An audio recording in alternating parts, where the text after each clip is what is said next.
Welcome to The Neutral Ground. This week, my guest is actress Valorie Hubbard. Valerie's credits include roles on Castle, Agents of S.H.I.E.L.D., one of my favorite Marvel shows, How I Met Your Mother, Glee, American Horror Story, Workaholics, True Blood, 90210, ER, Desperate Housewives, and she even voices Hot Rhonda in the game Dead Rising 3. In addition to acting, Valorie owns the company Actors Fast Track, where she consults with working actors about their career paths. Having navigated her own career, she knows the pitfalls and successes of the path and how to avoid the one and create the other. She gives actors the tools they need to get recognized. In her newest book, Rule Breakers: Changing the Way Actors Do Business, she shows professional actors how to create and operate their acting career as a successful business, and how to move from being stuck into the limelight. I really enjoyed this conversation because we get into a lot of interesting psychology of both being an actor and being on the set of a movie. We even talk a bit about the potential dangers on a movie set, which I found to be a really eye-opening, kind of interesting conversation for me. If you enjoy the conversation, make sure to hit the subscribe and/or follow button, and leave a kind comment or rating where applicable. I hope you enjoy my conversation with Valorie Hubbard. Valorie, welcome to The Neutral Ground. How are you doing today? I am doing great. A little chilly Yes. in the East Coast, but still good. Oh, yes. I'm New Yorker, and we're waiting the onslaught, apparently, of snow that is supposed to be coming our way. But luckily for us, we get to stay inside and have this wonderful conversation, which I've very much been looking forward to. So something that I love speaking to professionals about their work, and I just love learning about how professionals kind of approach their craft here. And so we're very fortunate that we get to speak with you about acting and that profession. But I'm also always curious about the human element behind this. So I'd like to actually begin by asking you, what drew you into the profession of acting?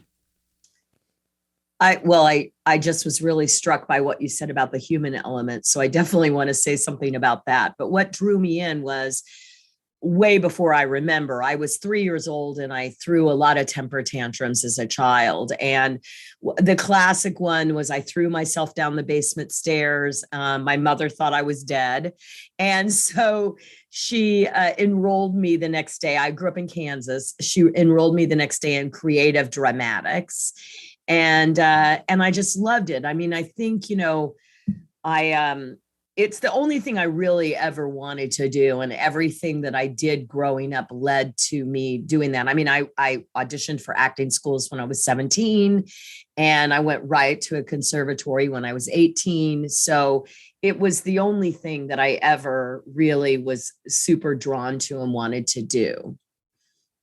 But I want to say something about the human element, because one thing that's really important to me in the craft of acting, or that I've fallen in love with as an actress, is the ability to play people that I might not necessarily agree with, and to be able to find their humanity inside of me. And I think that that's really important. And I think, in a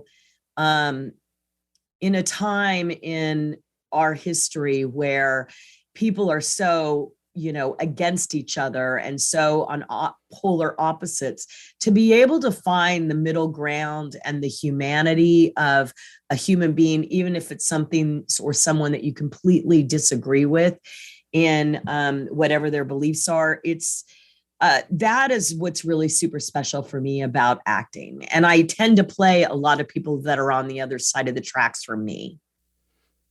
Yeah, this is quite timely, actually. Just yesterday in the classroom, we were talking about cognitive dissonance and confirmation bias. And one of the lessons that we talked about is when you ignore an entire group or an entire idea, just ignore it for your own, you tend to lose a sense of empathy for other human beings. And it always seems hokey to say, but the hokiest things are oftentimes the most true. this idea that we do need a lot more empathy today in general, being able to see the other person's position and at least say, I hear what you're saying, and I understand why you're saying it. It doesn't even mean necessarily that you have to agree, but just to be able to make that human contact again is so important, I think. It's so important. And it's just so important. And because most of the time, people are coming from some place because, we always judge our insides with other people's outsides, and we're quick. I mean, I'm just going to speak I'm quick to judgment, and I'm always investigating my own racism or my own, inside of me. And I've been married to a Black man for 30, 40, 35 years nearly. And so, I am always investigating that. And what is that? And why do I dismiss someone else or not, and it really comes down to not understanding the full story and judging a group of people based on, an outward thing, like one thing rather than an individual, a connection to an individual. Absolutely. So early, you made me think of something that I had heard in Rob Lowe's podcast, Believe It or Not. He said that early on, he can recall wanting to become an actor from the age of 5. And it was because he had seen a Dickens play, he had seen Oliver Twist, and he was just absolutely blown away by the entire idea of production and fantasy and play. And you mentioned as early as 3, you wanted to know this. So what were some of the early kind of influences then that continually drew you toward this idea? Do you have specific ones? Oh, I absolutely do. I mean, I do remember as that 3-year-old going to the creative dramatics class, and it was taught by a woman named Osythe Deersmith Moore. And she was this little tiny petite redhead, and she would wear matching hose, pink, with a pink outfit, with a pink purse, with pink shoes. And, to a child that's just candy, and she had a big bag, and we would draw a prop out of the bag, and then we would make up a story. Well, so I was really great at making up a story. When I was 5 in kindergarten, my father was a machine tool salesman. Well, a 5-year-old doesn't even know what that means, right? So they asked me what my father did, and I made up this huge story about my dad was a fireman, and he rode on the truck, and he rang the bell. And a woman from the class called my mom and said, I didn't know Max was a fireman. And so, I was just someone that really, loved to make up stories. And then I remember at the age of maybe 10 or 12, I would get up sometimes in the middle of the night and go in the family room. And we grew up in a ranch house. So if you turned on the TV in the family room, you couldn't hear it in my parents' bedroom, right? And I turned on the TV, and Who's Afraid of Virginia Woolf was on. And I remember watching Elizabeth Taylor, and I was just like, oh my God, I want to do that, And so that was something else that really, it's probably my favorite play. And so that was something else that really, and my parents took me a lot to the theater. And I got involved very early on at children's theater. So I did a lot of children's theater. And when Helen Hayes came to town when I was about 7 years old to dedicate the new theater, I and my sister were chosen to be the little girls that brought out flowers to her on the stage. And so, there was a lot of things that really, supported me towards doing that. And then of course, in high school, I guess, I was even in junior high, I was kind of like the fat girl, and I got teased a lot. But when I was on stage and I was in plays, everyone wanted to meet me and talk to me and be with me. So it gave me a level of acceptance that I felt left out because I was fat. And so. Well, how important was it to have that kind of support of the arts in your household? Oh, huge. Oh my God, hugely important. I mean, luckily, my mother was a musician and a music teacher. She stopped when she had us, and my sister was a musician as well. And so my mother was someone that, took us to the theater, took us to the ballet. My mom and dad went to symphony, and so we were very, and we got to travel a lot. I mean, people go, oh, you grew up in Kansas, but my dad was traveled a lot. And so they took us along once we, were 12 and 13, they started taking us with us on their trips. And when we would go places, we wouldn't just lay out on the beach and, we would go study whatever history was involved in wherever we were. So it was very much supported in my household growing up, the arts. And so very important. I mean, I think, oh my gosh, that's so important to who I am and my house and the artwork I have and, what I love. And, just like so many of us in the last couple of years, I've inhaled tons of content. My wife had a similar upbringing in that she moved around a lot and took a lot of trips though as well. And she and her family would always make sure to stop and see kind of local history wherever they were. And those are some of, still to this day, her favorite memories, is having those moments with the family and learning something together. It might not even be that they necessarily remember the history itself, but they remember the act of being together and learning, which I find fascinating. I mean, she's a college instructor as well, just like I am.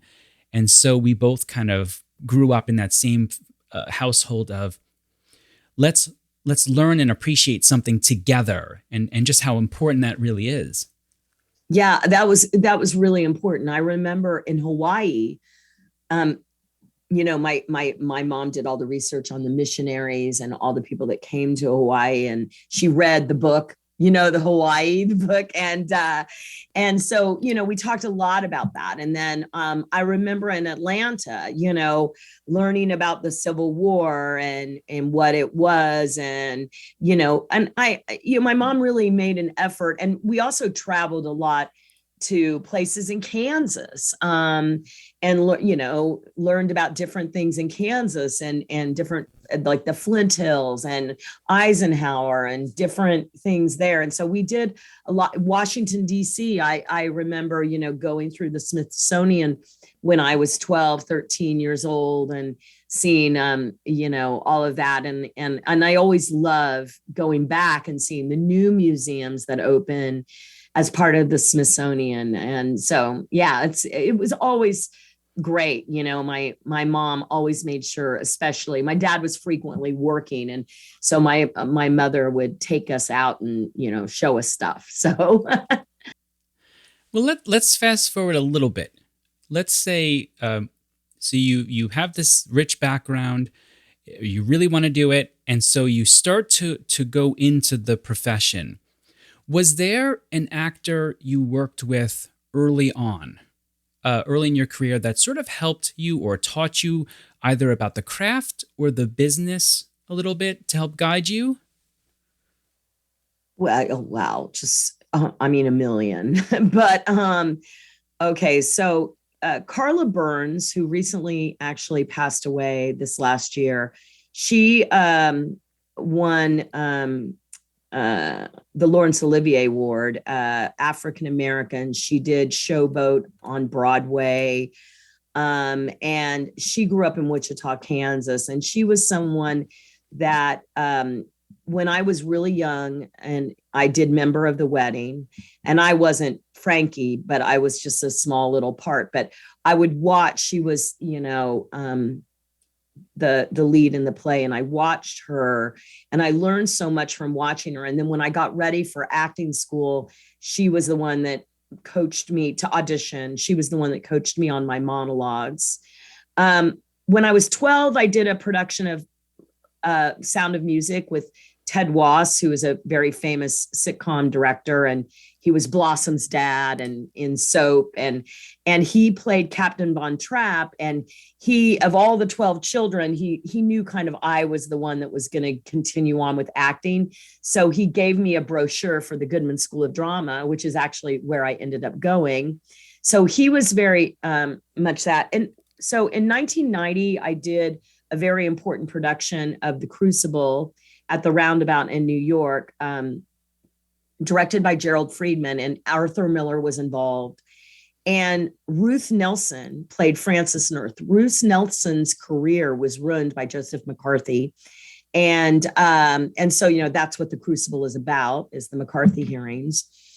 And just watching her 8 performances a week enter the stage, and the simplicity of what she did every night before she walked on stage taught me so much about, you know, acting in theater is different than acting on TV and film. And so that was important. I mean, my acting teachers, Dr. Bella Itkin at the Goodman, Bob Krakauer, Terry Schreiber, you know, Brad Henke. These are people that have changed my life. James Hallett, you know, these are people that have changed my life and taught me a deepness of acting. I also spent time in Poland during communism at Grotowski's Lab Theater, and that changed me. I mean, really changed me as a human being and as an actor, and the level of deepness that it created in my acting, that was big. So, you know, I've had a lot of influences over the nearly 40 years I've been a working actress. And Tom Keegan is this amazing director. He's probably the leading video game director in the world. And doing a video game with him is amazing. It's just like, you know, he does these deep improvs, and, you know, and it's such a crazy work. And that's mocap, where you wear the suit with the little balls on it. So that's been someone that's been very influential to me. So a lot of people. Would you say that because I kind of have a compound question here a little bit. How important is it to both have mentors early on available to you, but also how important is it to be open to mentorship? Because I've got to imagine that there are sometimes actors who are not as open to that. Yeah, I mean, here's the, you know, I mean, because my business that I have is about business, the business of acting. And, you know, no one ever tells an actor that they're an entrepreneur. And so they go about their acting career like it's, you know, a one-man show. And you can't build a business as a one-man show. You just can't do that.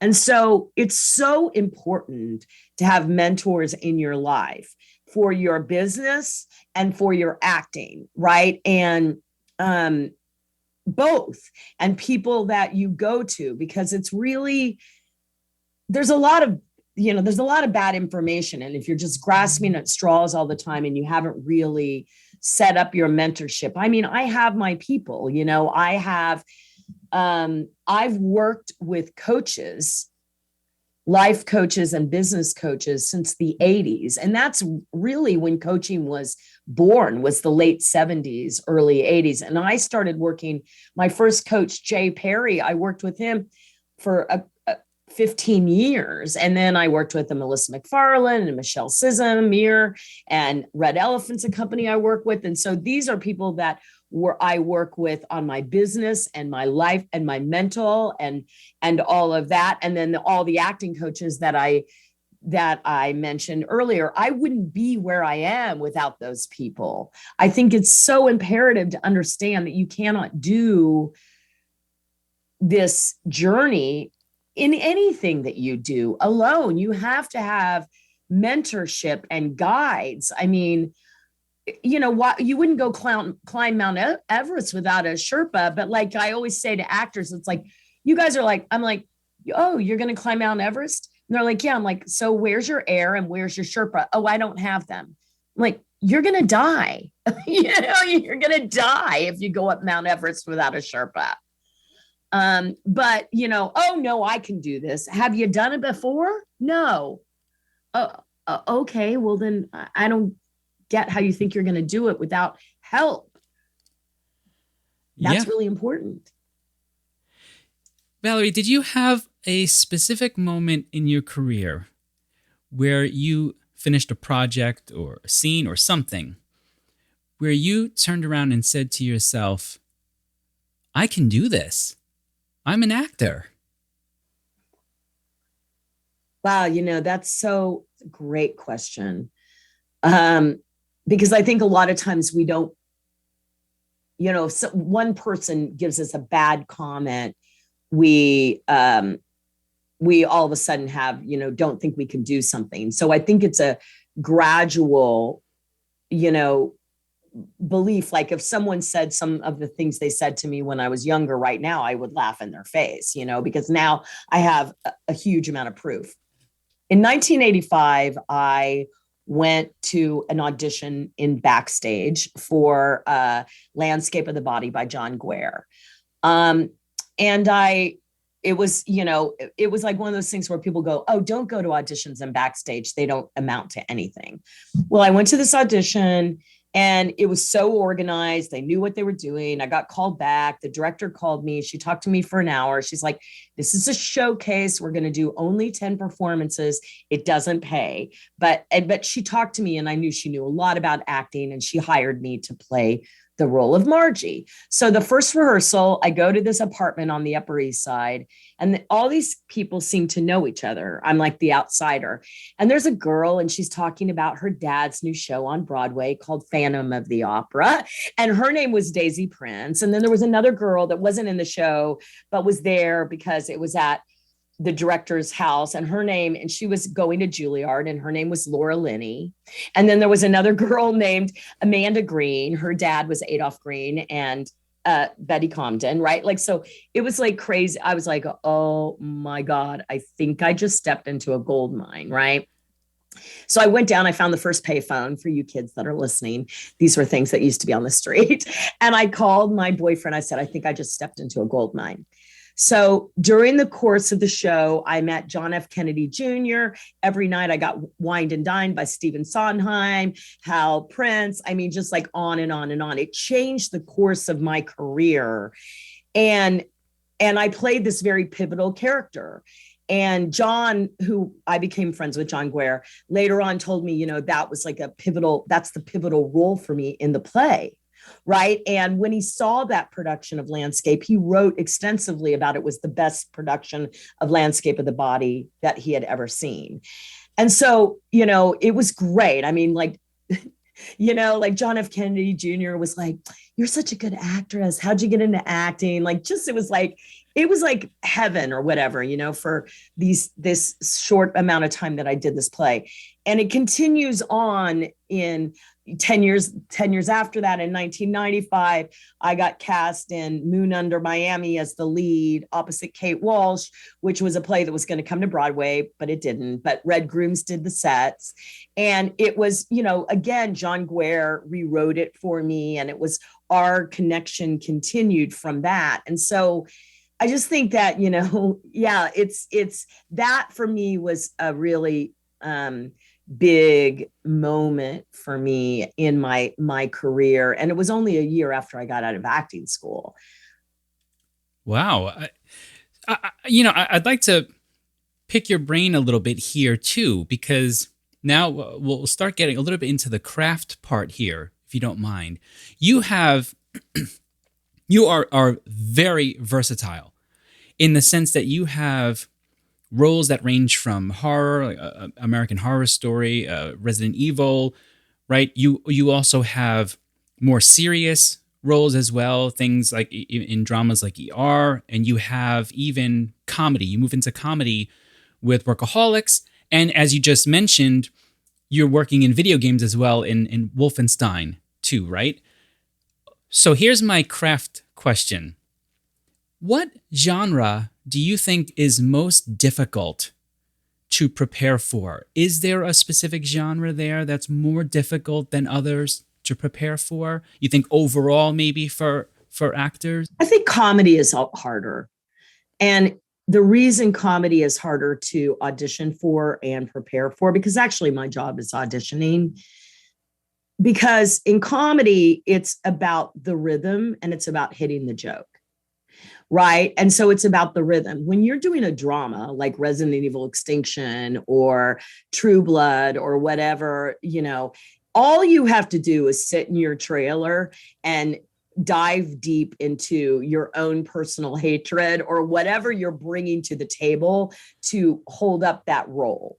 Right. And so it's always, for me, I was taught sort of in the Strasberg method, where you use your personal knowledge of what you know about this story. So when I auditioned for Resident Evil Extinction, I just sat out in the courtyard and tapped into my hatred.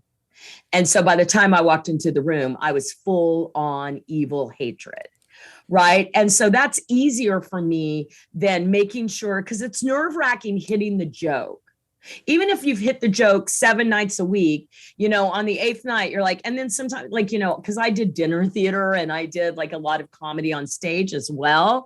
And it's like, there's times where like you hit the joke and it's just like, you don't get the same laugh that you got the night before or whatever. And so, I think that's harder preparing for. But like once you're on the ride, it's fun. Like I did a lot of Disney, and the great thing about Disney is the crew is allowed to laugh as you're shooting, because they just put that as part of the laugh track. And so, it's fun because you get to hit the joke and, and the crew laughs at you and they like you. And, that's fun. Like once you hit the stride and you're doing it. But I think it's harder to prepare for comedy. This rolls right into another question that I had for you as well. So this is perfect. I was rewatching an episode of Workaholics with you in it, where you are in the pews of the church at a funeral, and it is a hysterical scene.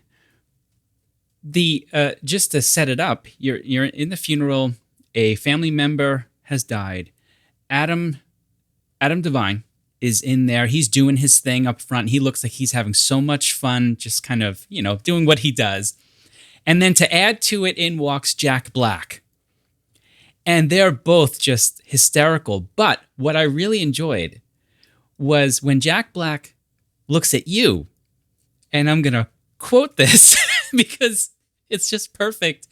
He says to you, "Anne Holly, you're usually down to your G-string right now." And here's the craft part. The look on your face, you have this wonderful look of a mixture of embarrassment and acceptance. It's like, yeah, that was me. Like, yeah, that's kind of right. And so my question has to do with, when you are preparing for just a reaction, how much preparation, what's the balance between preparation beforehand and also being in the moment to play off that energy that the other actor is throwing at you? That was Adam Devine's birthday, that day we shot that. And he was acting with his idol, Jack Black. Jack Black is the funniest person ever. And working with the boys and Workaholics, they you never know what is going to come out of their mouth. So that is ultimately easy, because you just have to be present in the moment and know who your character is, because he said something different every time. And so, and there were a lot of us that I was like really just trying not to laugh, is a lot of what I was trying to do, because he came in and he's like, "Hey, it's a funeral." And so from then on, any funeral I've been to, I think, oh, we're at the funeral. Right. And, and so that was easy. I mean, I think that, listening is something that they don't really teach a lot in acting school. I don't feel like they teach it well enough. And like when I first started I wish people could, like when I first started, I was like trying to listen, right? Which never works out well. So the thing that really helped me with listening was Viola Spolin, who is the founder of improvisation, because improvisation is about, it's not about standing over the corner and thinking about what I'm going to come on and say that's really funny. It's about responding to what's in front of me. It's like everyone else is giving me what I need. And so it's like this give and take, give and take, give and take, receive, give, receive, give. And so it's like you do all these exercises that teach you that in Viola Spolin's book, in improvisation. And so taking an improv class helped me to become a better listener, because I used to be scared of improv because I thought it was like, oh, you have to be really funny. And I didn't think I was that funny and you have to stand over in the corner. But that's not true. Like true improvisation is about taking what the other person says and spitting it back out and upping the stakes. One of the best people I've ever seen do that is Amy Poehler. I mean, I met Amy when she first came to New York before she was famous, and we did a couple of things together. And one thing that we did the Conan O'Brien together, and she played Conan O'Brien's sister. And I was a Rosie O'Donnell audience member in the wrong audience. That was like that. And I watched her stand up in the audience with the headgear that she would wear, Conan, and she just, like, the thing that made her brilliant, and I watched her in Upright Citizens Brigade early on when they first came to New York before they were famous. It didn't take them long. It took them a year. But, she had no limitations, no walls, right? Whatever was given to her, she would blow it out and come up with the most obscure, crazy things, right? And just go for it. And she's just brilliant in that way. Betty White, brilliant in that way. Like the best comedians, that's what they do. And so, I don't know. Anyway, so that's a long answer, but that was easy because everything he said was different every time. So what's it like then when you're in those moments and you're seeing on the spot, the background, all that work, whether it's Jack Black or Amy Poehler, as you mentioned, you see all that work that's getting put in. Does it make you view the final product differently? Like when you see, let's say it actually, whatever the cut is, the actual cut that goes, does it alter a little bit the way that you view that final cut? It's not as much for me because I am someone, I'm sure it does for actors, and there's a lot of actors that don't even watch and a lot of times I don't watch what I do either. So I'm just going to say that, but I think that, I'm someone that if I'm really into the show, I remember this is really for True Blood. Like when I got cast in True Blood, I hadn't seen it. And I was in the second season. So I watched the first season and I was like, I told my husband, I'm like, I want to live in Bon Tom. And he's like, you're working there. And I'm like, I know, but I want to live in the idea of the show. Like it was, you wanted to go to Bon Tom and you wanted to meet all those characters and you wanted to be a part of them. And so for me, I get carried away by the story and I'm just as fooled as Joe Schmo is that's not an actor. I mean, I get scared at scary movies and I've been in scary movies. I know it's fake blood. I know all that stuff, but I'm like, no, don't go in there. Like I'm that person. So for me, not as much. It's now, there's some shows I won't say what they are, but there's some shows that I've done that I didn't watch what I did because I didn't really watch the show. And so, it's just not my thing. Yeah. At the end of the day, it is a job, right? And there are times when, if I teach a certain class or whatever, and I'm like, you know what, I'm not going to think about that one again. Let's not, let's move on to the next one, that kind of a thing. So yeah, it's work.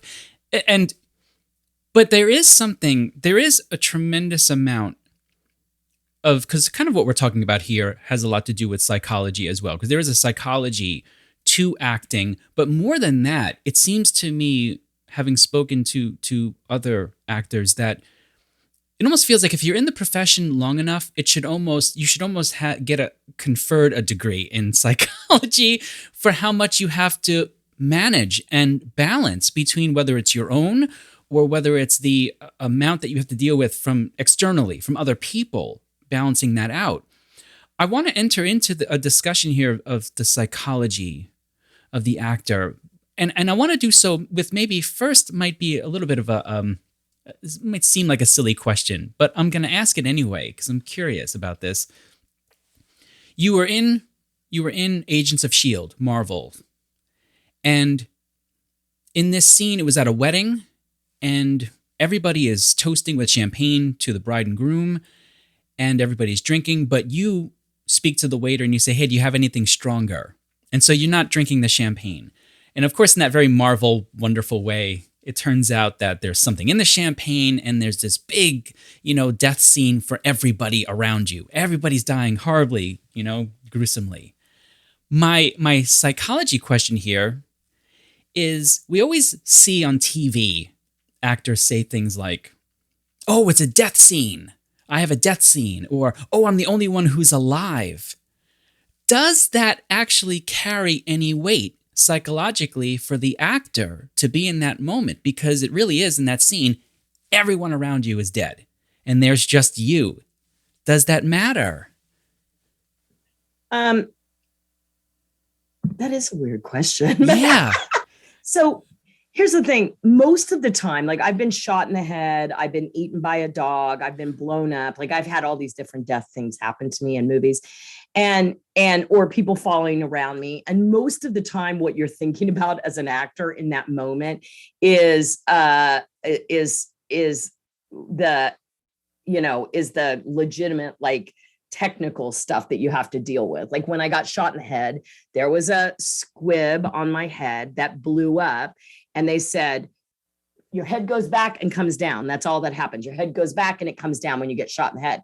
So I was just thinking of that. Like I was wanting, because, it's huge to put you in that makeup and do the shot. It's like a $1 million shot. There's a pressure to blow it, right? Or to where everyone's falling around you and you want to make sure you don't fall, someone doesn't hit their head or you're in someone's way. So that's the kind of thing that you're thinking of, is that is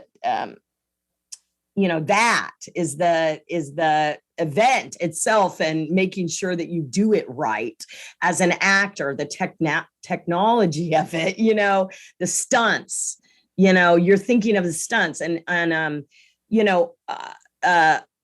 a lot of times, like when I was eaten by the dog in Resident Evil Extinction, the dogs, when that happened, when it jumped up, it was not me. It was a stunt person that did that. But, you have to bring in the fear. So I think, you tap into the fear, right, of what that fear is, right? And so I've had a lot of that happen where I'm fearful of getting shot or eaten or whatever it is. And so it's just a moment, and like, really, I think it's like hoping that it's not fake and that you're really invested in the fear, that, because that's mostly what it is when people die around you, or if you've ever seen anyone die, or like I was in a car wreck not too long ago. It's like, that crunching sound when like, am I alive? Am I alive? That fear, like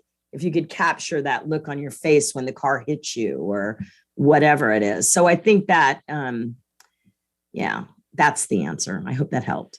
Yeah. And part of that too, I guess what I was curious about also was when we see this on TV played out in a meta way. In other words, like it's an actor playing an actor on TV. It's usually like that they'll be reading a script or something and they'll get excited because they see, oh, I get to die in this scene. Is there any truth to that actors get excited when they read a script for them that says that they have a death scene.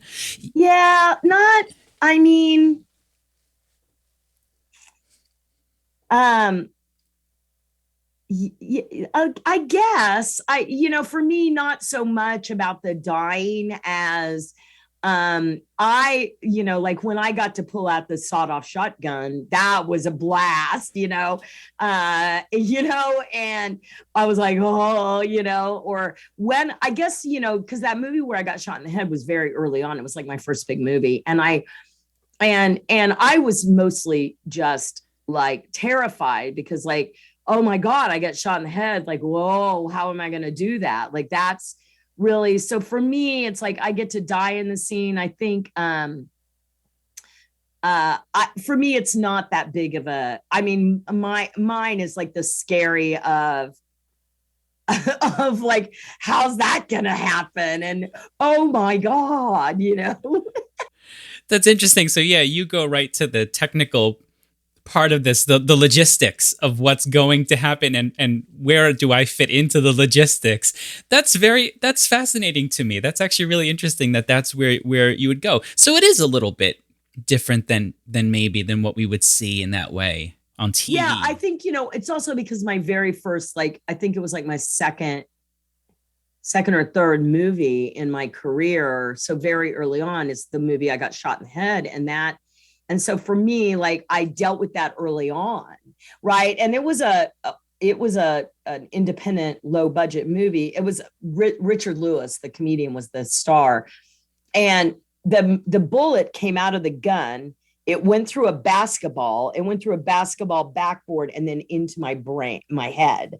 And so I had to be like, they had a camera that came all the way across the auditorium and stopped right here. And then they did a cutaway of the bullet blowing up and, and a slow-mo of my head going back and coming down. And so it was all very technical. And also they put that squib on my head, which is like, basically they put like explosives on your head. And then they left me sitting there with it on, which they should never do. They would never do in a big budget film. And they got in trouble for that. My SAG rep was there and it was, it was a deal. So I think because I dealt with that early on, I think that it wasn't as hard for me when I subsequently, when I did adults always get, like on Disney, I've been thrown through a wall. I've been blown up. I've been stabbed by a swordfish. I mean, like, you name it, it's happened to me on Disney. And so I think like, I was better at that once I got to that because I'd already done it I'd had it happen to me early on. So I was used to that. You mentioned the squib part and you mentioned how you knew even in the moment, this probably shouldn't just stay where it is this entire time. How much say does an actor have really in terms of the safety of the environment? I bring this up actually also, I know this has been in the news recently, but I actually came to this idea from hearing a story through, of all things, that Bob Saget, who just passed away, he told a story of working on a Quantum Leap with Scott Bakula. And I couldn't believe when I heard this. There was a scene where Bakula was fighting with a stunt person. And Bakula was supposed to push the gentleman onto a table. And they're shooting the film. And he grabs the stuntman. He starts to push him. And then he tosses him instead to the side. And everyone was like, what happened? It turned out that there was a knife on the table somehow sticking up. The oddest story. And Bakula saw this just as he's like starting the momentum. And his mind was, I guess, clear enough to figure out, whoa, I've got to shift this guy over here. And you think about this because, look, all this stuff involves human beings. And human beings are flawed. We are flawed. It's one of the things that sometimes is romantic about us even. But when I hear that there's, just a few people in charge of the safety, it always makes me wonder, This is something that everyone has to be involved with, period. If you see something, you've got to say something. So because I've never been on a set or anything like that, how much say does an actor have to kind of sort this out? Oh, well, a lot. If you're involved, I mean, you have to take care of yourself and stay and do your job. And now the makeup artist on that show that was putting the squib on the special effects guy he was really the guy, because I was new to this and I was young, and he was like, hey, they should not be keeping you here. And he was the one that raised a stink for me, because he said that wasn't, cool. And so sometimes, it takes another actor, like, I had Amy Yazbek tell me that I needed to raise a stink about pasties in Workaholics when I went topless.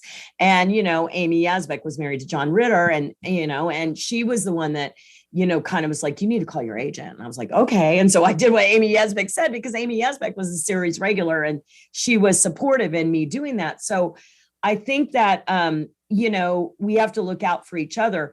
I can say that, it was all a shock to us, the recent thing that happened and about the shooting, because when you've been on sets with guns, it's very controlled. I mean, when I was on Resident Evil Extinction, only one person handled that gun. And when he gave me that gun, he opened it up. He showed me that no bullets were in there. He shut it. He gave it to me. I was not allowed to set it down. And in between each take, that same person would take the gun out of my hand and then put it back and show me each time.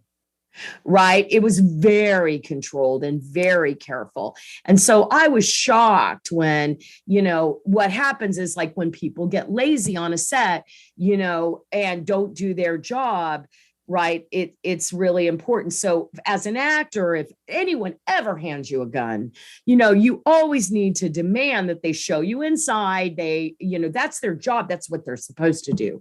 But so much stuff now is being done non-union and on limited budgets. What happens is those things get overlooked and then people die. And so you can't have that, so I think, it's, Mila Jovovich was an actress that I have a lot of respect for. And when I did Resident Evil, she did several of her own stunts and, very careful, it was Mila. They were very careful with her, but I think it's really, really important to always be careful, because you are on a live set and there are guns and knives and explosives and all kinds of stuff. And so it can be very dangerous. So you have to self-check and be awake and alert, and it says a lot about Scott Bakula. He was awake and alert, right? And he was in the scene and he saw it and he made an adjustment, which I would have been like, here's like, a year's worth of Starbucks. So I would have given him a gift of like, I don't know, a lot, because he saved his life. Yeah. Yeah, and it's and being, there's in some ways something that I see a lot today is we are losing a bit of our nuance for language. And the reason why that's important is because there's a very big difference between being assertive and forthright about something and being nasty and mean. It's not nasty and mean for someone to say, before you touch this gun, I'm going to do this, this, and this, or you're not getting it, period. That's not mean. That's saying, I want to make sure that we're all clear that this happens. And it reminds me of, because I love any kind of stories. I love stories about stories. And I had learned something just recently about one of my favorite films, Aliens, where the gentleman who played, is that one of your favorites too? You like that one? Oh, the gentleman who played Apone, I had just learned, he was the one who was running the military unit. I just learned that he had a military background, very high up, was very familiar with all this stuff. And he took charge on the set when the actors were holding guns. he would make sure you never, under any circumstances, I don't care what they say, point this thing at one of us. You just don't do it. And there were times when they would forget, the actors, and they're humans, they're not doing it on purpose. They would forget and they would like wield the gun around. And apparently he would be very much in their face. You don't do that again, period. And in my head, I'm thinking you could take that a couple of ways. You could take that as, who are you to be so, like that? Or you could say, I am so happy that you're here because you're going to try to keep us safe. Yeah, absolutely. Well, I think that part of the issue is that actors are kind of thrown to the back of the bus, thrown into the trunk of the car, thrown to the corner like the abused wife or something, right? And actually, there's only one person. You can't make a TV show or a movie or a play without it's an actor. And yet we become these like third-class citizens. And so actors are told, don't do this, don't do that, don't do this, right? And so you only have to be in New York, London, LA, wherever you are, for about a year to be fully ensconced in the straitjacket of everything you're not supposed to do. So one of my jobs as working with actors is teaching them how to stand in their value and to stand in their strength and to stand as the boss that they are, right? And that's not to be a diva. It's not, I'm not saying that, it's not to be that, but it's to be able to say, this is what I want, and this is what I need, and this is what I need you to do for me. Right. And so what ends up happening is actors have this, they come at their career as this little scared rabbit. And so they get yelled at, and it's like, so they have to learn. I teach them how to stand in the value of who they are and be a boss and speak with integrity and yes, speak with respect, but don't be afraid to ask for what you want. Right. And that is something that is not taught in acting schools. And because when no one teaches an actor that they're an entrepreneur. And so, they're not taught that they're in charge. They're taught to get an agent, right? And then the agent becomes in charge. But that's like the craziest thought in the world, because an agent is a commission-based person, right? They work for us. And I remember when I hired my first business coach that didn't know anything about acting. She said, wait a minute, stop, Valorie. She said, she goes, so you pay for everything, right? You pay for your acting classes, your business coaching, your headshots, your resume, your acting classes, your audition setup, your audition equipment. You pay for all that, right? Yes. But an agent is the only person that can sell you. And I'm like, yes. And she's like, that makes no sense. And I'm like, exactly. It makes no sense. It's like, so I always explain that an agent is like a dishwasher in a restaurant. It's not derogatory. If your restaurant is busy, you need a dishwasher. If your restaurant isn't busy, you don't need a dishwasher. Right? And so, you do need them when you're busy, because you need them to negotiate your contracts and communicate with the filmmaker. I'm doing a film right now, and they're trying to do reshoots on it. And I had to dye my hair for it. And they keep picking different dates. I mean, it's outside, so there's been snow and things like that. So I understand. But it's like, I come the next month, I'm not going to keep this upkeep of my hair up. I mean, they paid to have my hair changed colors, but now I'm like, okay, I got other things I got to do, and I don't want to keep my hair. So I put that, my agent is the person that communicates with them. This is the final line. He holds the line for me that I tell him I want him to hold for me, not the line he makes up because of why ever. I tell him what line, and he's a great communicator. I have a great agent. Right. Yeah. And so that's what you need an agent for. But if you're not busy, you don't need one. Yeah. And this is a good segue into talking about the business Actors Fast Track, and I want to enter into this as well through actually something in your book, Rule Breakers, which you say it's not magic or being found that builds your success. Work launches your career. So tell us, what is one aspect of work then that young actors maybe overlook or undervalue? Number one, sales, right? They wait in this long line to get an agent to sell them, right? Which is ridiculous, because if they haven't gone out and actually looked for work and gotten work and figured out how to sell themselves and do that on a regular basis, then they don't have anything to give the agent to sell, right? I mean, maybe if you went to Juilliard or Yale or something, or RADA or something like that, yes, maybe. But I mean, I know plenty of people that went to Juilliard and Yale and still, didn't get a career. So it's not a guarantee, but the number one thing is that you should be selling yourself, looking for work. I always describe it as this: if like my career is a restaurant, most actors I know have the doors locked, right? Not letting any customers in, the customers being directors, producers, and writers. And yes, casting directors, but mostly directors, producers, and writers. Those are the people that are actually the decision makers.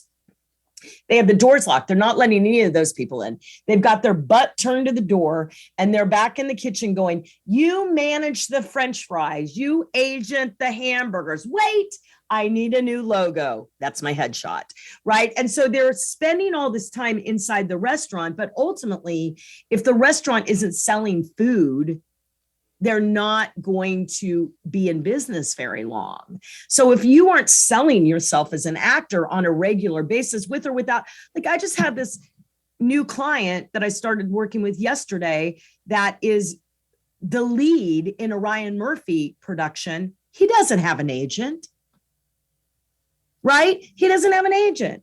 I have tons of people right now. At some point working with me, we might say, let's go look for an agent. Let's bring someone on because your restaurant is busy and you need a dishwasher. But this is the problem. Like the focus becomes getting the agent, and literally everyone that says they do what I do, that's what they teach you. You can go hire someone. I talked to this one girl. She's like, well, I've been working with so-and-so for a year on my plan and my package so I can get a really great agent. I'm like, well, what if you don't get an agent? And she'd never thought of that, right? And I thought, why are you doing that? Like that should be something that you spend 10% of your time doing. 90% of your time should be building relationships with directors, producers, and writers. And it's funny too, because we don't think about it until you said it out loud. Because even I had heard that, what's the first thing you do? Get an agent, right? But if you think about what really happened, let's say out the mouths of babes here, right? Because these young people who build these tremendous platforms on social media, and it's all selling themselves, who they are, their brand, let's say, right? And every so often you'll see these young people, they'll get roles on things in movies and this and that, and they don't have an agent. It's because they have sold themselves. They've branded themselves. And like you said, you're not anti-agent. There's a tool. They serve a very specific purpose in this, actually. And so you might recommend that to them at a certain point. It's time for you to actually look into this, getting an agent. Yeah. And, and like who got signed in the last 2 years? By CAA and the top agents in the world, TikTok stars. That's who got signed, right? And I have a client in London who her platform is Black Lives Matter, and she's built her following to 100,000. She got a relationship with Tommy Adiem, the author of Children of Blood and Bone. She got a relationship with her, and now Tommy just got signed by CAA. And so she's doing a TED Talk, and my client is going to be the person that's shooting her the questions on the TED Talk. So last week, my client doesn't have an agent. Last week, CAA called her. She had a conversation with CAA because she's going to be right. And so she's going to go from no agent to CAA. And then TikTok asked her to develop a show for them. And she did that. So she has all these things happening. So she says to me the other day, I think maybe I should try to get an agent now. I'm like, yeah, maybe we should. And we're going to talk about that when I'm in London next week. So, maybe we will do that, that it is time for that. I think it's better to go get an agent when you go, okay, now I need an agent. Right. That's the time, but so much time is wasted in looking for an agent. Absolutely. It is this false narrative that's been sold down to actors and in every acting school. And, a lot of people, I just had someone hire me and, she went to every other person that does what I do, supposedly. And all they did was help her try to find an agent. And she's still in the same place that she was. So now she's like, oh, maybe I should do something different. Yeah, maybe you should do something different. Because actually, if you look at, and I have a ton of star friends. I've been a working actor my whole life. And I know, and if I look at all of those people and I save articles and I read things, every one of them, to get where they got to, broke the rules and got relationships with their customers. That's how they got to where they got to. Every one of them. We began this conversation talking about the human element, and I want to merge that with the business element here at the end as well. What are your human goals for starting this business, right? Because I'm not, oftentimes people can be very cynical. I hate cynicism with a passion. And I know that, having just spoken with you about this, I know that there's the business side, but then there's also a legitimate human concern here for the actors, for the people involved. So what are your human goals for the business? What would you like to do really with them? Well, I'd like to change the way actors do business. I would like to change the thought process of and the belief system around what it is okay for us to do and what it means. Like I had a client get yelled at by their agent because they pitched themselves to a casting director who in turn complained to the agent. And the agent had that opportunity in that moment to turn the situation around. If they had been a better business person, they could have said, I'm sorry, my client upset you, but as you know, he's a very good actor and he has booked a lot of things. And I think that he would be great in this project. So why don't we set up an audition for him? They could have done that in that moment in time, but instead they reacted. And then they reacted on their client. So one of the things I teach my clients is like, if someone calls you and starts yelling at you, you always stop them and you say, I'm going to stop you right there. You're clearly upset. And so why don't you go somewhere and calm down, and then let's have an adult conversation, because I'm an adult and you're an adult and we're in business together. And if you want to continue to be in business with me, you need to speak to me with a modicum of respect. Right. So I want to teach them to have self-respect and stand in their value. And therefore, if I change enough, we will change the way business is done. I don't have a lot of hope for unions. Right. And so I need to teach an actor how to be able to ask for what they want and get for what they want and stand in their value. I mean, I have a story which I can't really tell you, but basically I had a client here shooting a very important movie. It's under NDA. That's why I can't tell you. And she made a demand that they change an aspect of that script. And she made that demand to one of the most powerful female producers in the world. And she risked being set on a plane and sent back to London by doing that. But it was that important to her. That's the kind of actor I want to have, that's not afraid to ask for what they want and say, hey, this line in this script has racism in it. And I'm not going to say that. I'm not going to say it because it doesn't ring true to me. and stood by that. And I was even scared for her, but she did it and she succeeded, So I feel like that's, for me, the bigger hope is to give these people their value back and understand that they're important. I mean, I see a lot of times on social media, people make fun of actors and, say terrible things to us, but we all know who we depended on the last 2 years, right? We know who we depended on. We depended on entertainment, right? And who was delivering that entertainment? Actors, right? And so we are very important to the humanity and the light in any society. We also, when we have value in our life, have the ability to change something and speak out about something and change, the way people think about something, because people admire us, right? So on the same level. So that's, I guess, the greater human thing for me is really, and the greater human thing for me is in general with human beings. It's like, don't get hung up by the no's. Everyone gets a million no's and 2 yeses into anything you do in your life. And so, you can't be hung up on the no's. And so you have to go keep your eye on your lane, go for your dharma, go for your dream, go get what you want to get in your life, and treat people with respect. Period. It's not really that hard. Well, I can't think of a better way to close this out than those words. Those are fantastic.